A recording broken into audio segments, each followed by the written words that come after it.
السلام علیکم. وعلیکم السلام ورحمۃ اللہ وبرکاتہ. جی میرے بھائی کیا؟ السلام علیکم. آواز نہیں آتی ہے آپ کی؟ جی آپ کی آواز آ رہی ہے مجھے. میری بیوی کی عمر 50 سال ہے, وزن 46 سال ہے. میری بیوی کی عمر 50 سال ہے, وزن 46 kg ہے, اور پورے دن تھکی ہوئی رہتی ہے. پیشاب بہت آتا ہے, بہت پسیوا ہوتا ہے, اور گھبراہٹ بہت ہوتی ہے, اور نیند نہیں آتی. اچھا, کتنا عرصے سے ایسا ہو رہا ہے کہ نیند نہیں آ رہی ہے ان کو؟ بہت سال, 1-2 سال سے چل رہا ہے ایسا.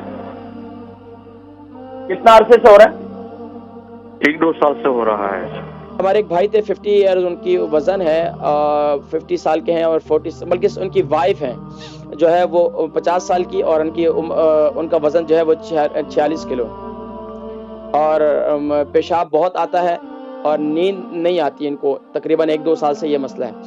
اچھا جی, اس کا ایک تو یہ ہے کہ اس کی کئی وجوہات ہو سکتی ہیں. ایک وجہ تو یہ ہے کہ اس کی خاص طور پر نیند نہ آنے کی, دماغ پر بہت زیادہ اگر پریشر ہو تو اس کی وجہ سے بھی, یا بسا اوقات جسم میں زیادہ کمزوری ہو. 46 جو ہے 50 سال کی ہو اور 46 ان کا وزن ہو, تو اس کا مطلب ہے کہ جسم میں کمزوری بھی ہے, نقاہت بھی ہے, تو بسا اوقات یہ بھی ہوتا ہے. اب بھوک کا مجھے نہیں معلوم بھوک کی کیا صورتحال ہے. اور تیسرا مجھے یہ, آپ کو اگر قبض کی شکایت ہے, کانسٹیپیشن کی شکایت ہے, تو اس وجہ سے بھی یہ پرابلم پیدا ہو سکتی ہے. تو سب سے پہلے کہ اپنے معدے کا نظام اور بھوک کا نظام, اور اسی طریقے سے قبض کا نظام نہیں ہونا چاہیے. اچھا, اس کے لیے سب سے بہترین کیا ہے کہ رات کو سوتے وقت آپ کیا کریں, اگر شوگر نہیں ہے آپ کو تو آپ کیا کریں, 1 کپ ہلدی والا دودھ بنا لیں. کیا کریں, 1 کپ دودھ اس کو ابال لیں, اس کے اندر 1 ٹی اسپون آپ ہلدی کا پاؤڈر ڈال دیں. ہلدی کا پاؤڈر ڈال دیں, یا بہتر یہ ہے کہ آپ فریش ہلدی کا 3 انچ کا ایک ٹکڑا لے لیں, اس کو دودھ کو اچھی طریقے سے ابال لیں. ابالنے کے بعد وہ دودھ ٹھنڈا کر لیں, اور اس کے اندر 1 چمچ آپ کیسٹر آئل ڈال کر اس کو پی لیں. ایک کام یہ کریں. دوسرا کام یہ کریں کہ آپ رات کو سوتے وقت آپ کو نیند نہیں آتی, تو سب سے بہترین یہ ہے کہ آپ اپنے پاؤں کا مساج کریں.